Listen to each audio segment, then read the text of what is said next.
नमस्कार फ्रेंड्स, आज हम बात करने जा रहे हैं अशोक लीलैंड की। अशोक लीलैंड एक ऐसी कंपनी है जो भारत में पहली बार भारतीयों के लिए एक स्वदेशी कार लाने का सपना देखा था। इस कंपनी में आपको निवेश करना चाहिए या नहीं करना चाहिए, निवेश करने के बाद आपको प्रॉफिट मिलेगा या नुकसान होगा, इसका चुनाव कैसे करेंगे, यहाँ पर हम फुल डेटा एनालिसिस आपको देंगे। आप अपनी कंपनी में निवेश करने के लिए सोच पाएंगे तथा इसमें ये भी इसके फ्यूचर के बारे में भी बात करेंगे कि फ्यूचर इसका क्या है, साथ ही साथ इसके क्या बिजनेस सीक्रेट्स हैं जिसके द्वारा एक छोटी सी कंपनी आज हजारों करोड़ रुपए की कंपनी बन चुकी है। आखिर अशोक लीलैंड ने ऐसा क्या सीक्रेट तरीके अपने बिजनेस में बताए, तो इन्होंने टोटल 9 बिजनेस सीक्रेट तरीके अपने बिजनेस में अप्लाई किए हैं। वो तरीके हम आप लोगों के साथ शेयर करेंगे। आप भावनाओं में खोने से पहले हमारे चैनल को सब्सक्राइब कर लो और वीडियो को लाइक कर लो, क्योंकि यहाँ पर अर्निंग और बिजनेस रिलेटेड ही वीडियोस अपलोड्स होते हैं। ये आपके लिए बहुत ही उपयोगी वीडियो साबित हो सकता है अगर आप इसे पूरी तरीके से वॉच करेंगे। भारत की सड़कों पर विदेशी ट्रक दौड़ रहे थे। इन्होंने सोचा कि अब हम अपना स्वदेशी ट्रक भारत में दौड़ाएंगे और इस सपने को लेकर के मार्केट में उतरी अशोक लीलैंड। अशोक लीलैंड कंपनी मार्केट में उतरते ही इसने तहलका मचा दिया।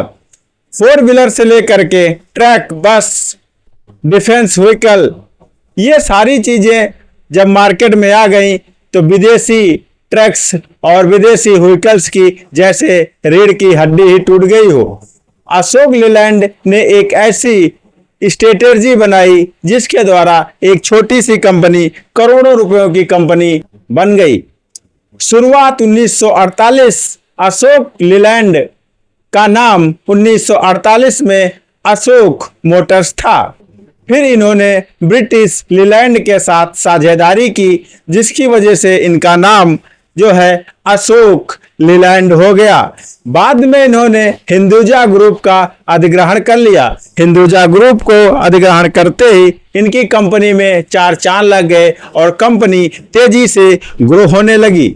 शुरुआत में कारों को बनाने से हुई थी। इन्होंने सोचा था हम भारत के लिए कार्स बनाएंगे जो कि हमारे देश के युवा उससे चलेंगे, बट इनका रुख कमर्शियल व्हीकल सेगमेंट पर पूरा फोकस इन्होंने कर दिया। इन्होंने सोचा कमर्शियल व्हीकल की कमी है और ज़रूरत है भारत में, जिससे इस सेगमेंट को पूरा करना हमारा ज़्यादा फायदेमंद होगा। विदेशी कंपनियां उस टाइम में भारत में थीं और अपनी ट्रक और व्हीकल्स भारत को महंगे दामों पे देती थी। इन्होंने कहा कि हम इंडिया में सस्ते दामों पर हम आपको देंगे। इन्होंने बाहर की कंपनियों से कुछ इम्पोर्टेंट पार्ट्स जैसे इंजन्स, चेचिस, रिम्स, टायर्स वगैरह मंगवा करके फिर इन्होंने अपनी कंपनी का ब्रांड दे करके और उसे असेंबलिंग करना इंडिया में स्टार्ट कर दिया। इनका बिजनेस सीक्रेट 1 था, 1 platform, focus, truck and buses.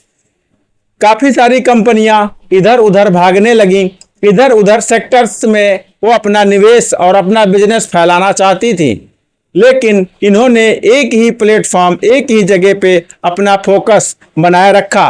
इन्होंने सिर्फ ट्रक और बस पर ही फोकस बनाया और उसमें इन्होंने स्पेशलिस्टी हासिल कर ली, यानी वो इसमें स्पेशलिस्ट हो गए। जब किसी भी काम को आप लगातार हजारों बार करोगे तो उसमें आप माहिर हो जाओगे और आपको फिर उसमें कोई हराने वाला पैदा नहीं होगा। Business secret 2, customer problems.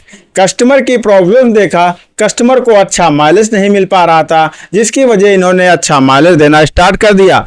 Maintenance ज़्यादा आ रहा था, विदेशी कंपनियों के द्वारा बनाई हुई गाड़ियों में इन्होंने कम मेंटेनेंस कर दिया, इंजन को स्ट्रांग बना दिया तथा साथ ही साथ कम डाउन टाइम पर भी इन्होंने भारी फोकस किया।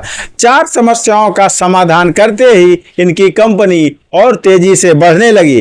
कस्टमर प्रॉब्लम एक ऐसी प्रॉब्लम है, अगर आप उसे सॉल्व कर देते हो तो आपका 500 रुपए का बिजनेस 5000 करोड़ का कब पहुंच जाएगा आपको पता नहीं चलेगा। बिजनेस सीक्रेट 3, स्पेयर पार्ट्स से कमाई।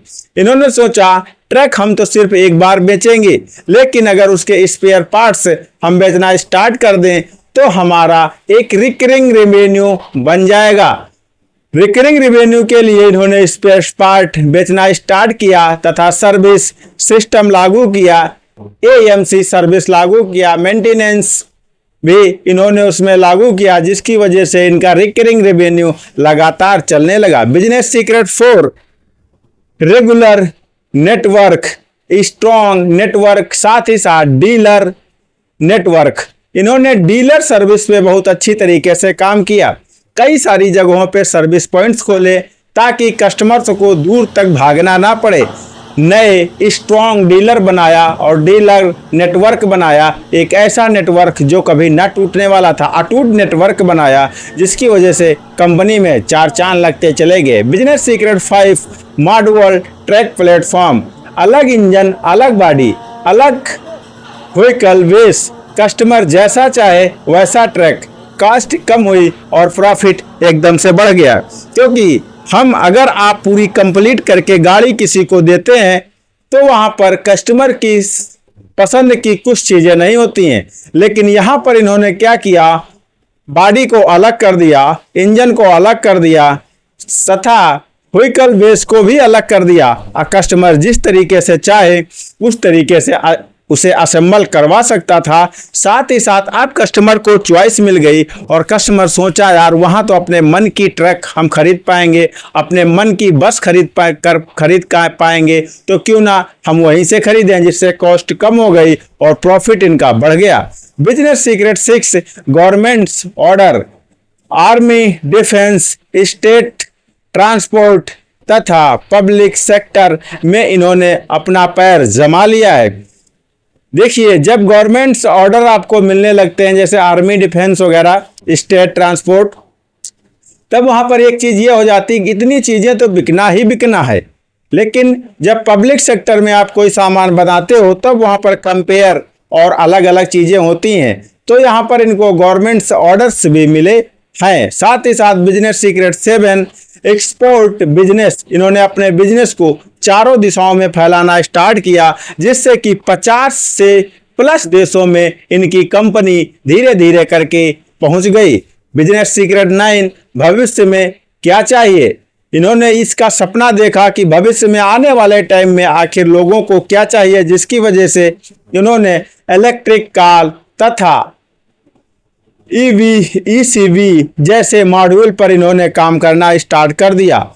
2026 में इनका रेवेन्यू 44,007 करोड़ तथा PAT 3566 करोड़ था। नेट कैश इनके पास 5899 करोड़ था। कॉमर्शियल व्हीकल सेल्स जो था वो 2,20,437 यूनिट था तथा एक्सपोर्ट 18,082 यूनिट था। 2026 में रेवेन्यू इनका 14% बढ़ा और PAT इनका 8% बढ़ा। यहाँ पर अगर प्रमोटर्स की बात करें इस कंपनी में, तो इनके प्रमोटर्स 51.51% हैं तथा FII 24.57% तथा DII 13.58% और रिटेल 18.79% है। इसका रिकॉर्ड ये रहा है कि रेवेन्यू हमेशा प्रॉफिट में रहा है। EV बिजनेस मॉडल पर ये काम कर रहे हैं और बहुत जल्द ही उसमें अपना पैर जमाने वाले हैं। तो हमारे हिसाब से कंपनी तो ये सही है, बट आप इसमें निवेश अपनी सूझबूझ के अनुसार करें। आपका एक गलत कदम आपके जमा पूंजी को खत्म कर सकता है। अगला वीडियो आप किस कंपनी पे चाहते हैं वो कमेंट्स करके बताइएगा, तथा अगर आप इसमें निवेश करना चाहते हैं तो अच्छे तरीके से रिसर्च करके किसी एक्सपर्ट से सलाह लेकर के फिर आप इसमें निवेश करें। तब तक के लिए दीजिए इजाजत। नमस्कार।